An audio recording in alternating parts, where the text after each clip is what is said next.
Welcome to part 6, an interview with the iconic and inspirational TanyaWheway. In this part, Tanya reflects and shares with us some of the lessons learned thus far.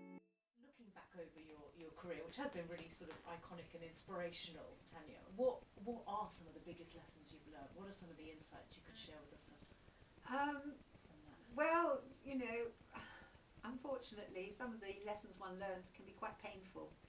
And the lesson that we learned was, perhaps for us it's a little bit different because we were working with quite a large company and so forth, but you have got to make sure you don't abdicate. You can delegate but not abdicate.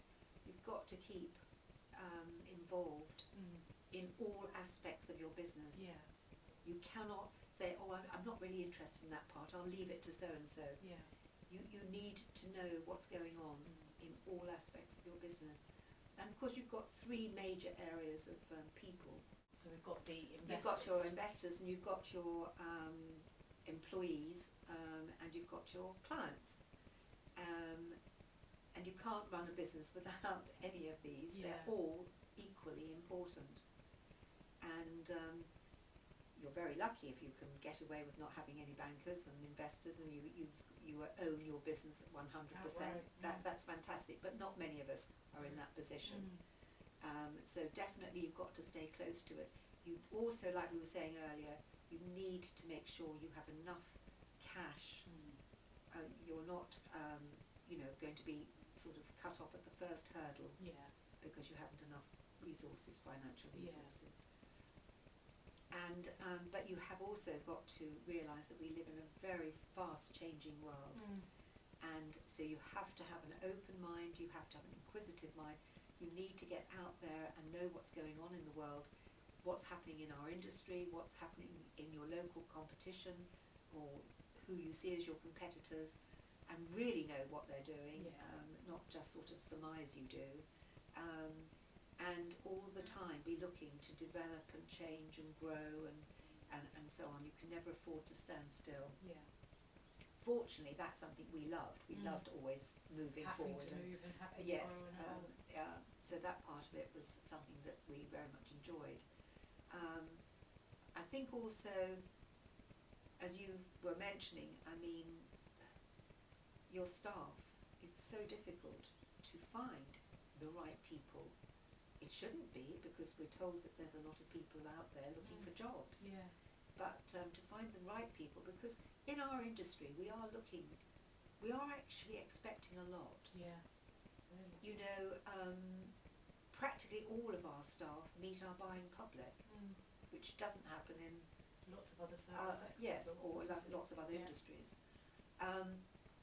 And so we have got to, we're looking for people who look the part, because, you know, they're selling health and beauty and so forth. Yeah.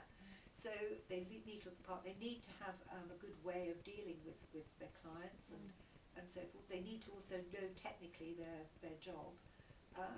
Sometimes we're asking them also to communicate with people who don't have the same language, especially when work we were doing abroad.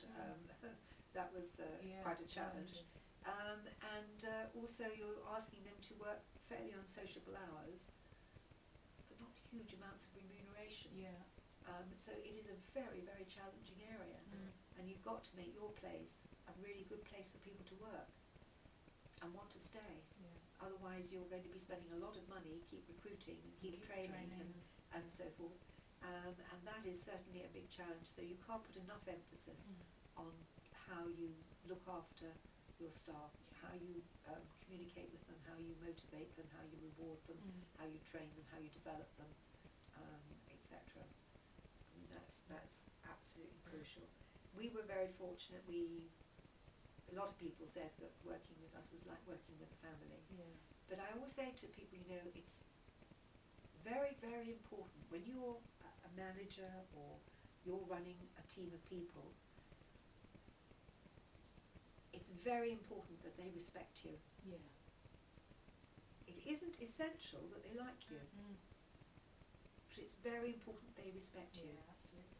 if they respect you and they like you, Bonus. that's fantastic. Yeah. That's fantastic. But it's no good them liking you but not respecting you. It doesn't work that way round. And so don't first and foremost try to be a friend of them. But it's almost like being a parent in a way. You need to give love, but you also need to know when to be strict. And yes, define the yeah. rules, the game. Absolutely. But also, remember again, when you take on a member of staff, that first day is the most important day, because that's when they're at their most open, wanting to please, wanting to do the thing right. Sponges, aren't Yeah. they? They want to absorb everything. Yeah, and every day that goes on from that, it becomes more challenging to actually sort of get that Keep message their through and interest. keep, yeah. So it's really, that's a key sort of area. And just love what you do. Yeah. Love it, love it. And if you do love it, you can't really fail, I don't think, to be good at it. You know, if you really love There's something with a passion. there. Yeah, absolutely. Tanya highlighted that not all lessons in life are derived from our successes. However, if we let ourselves learn from them, we can move forward and accomplish phenomenal results. Tanya also reiterated that in every sense of the word, this really is a people business. You have to love it, and you have to work to elevate and bring out the best in everyone around you. Don't forget to check out the final part 7.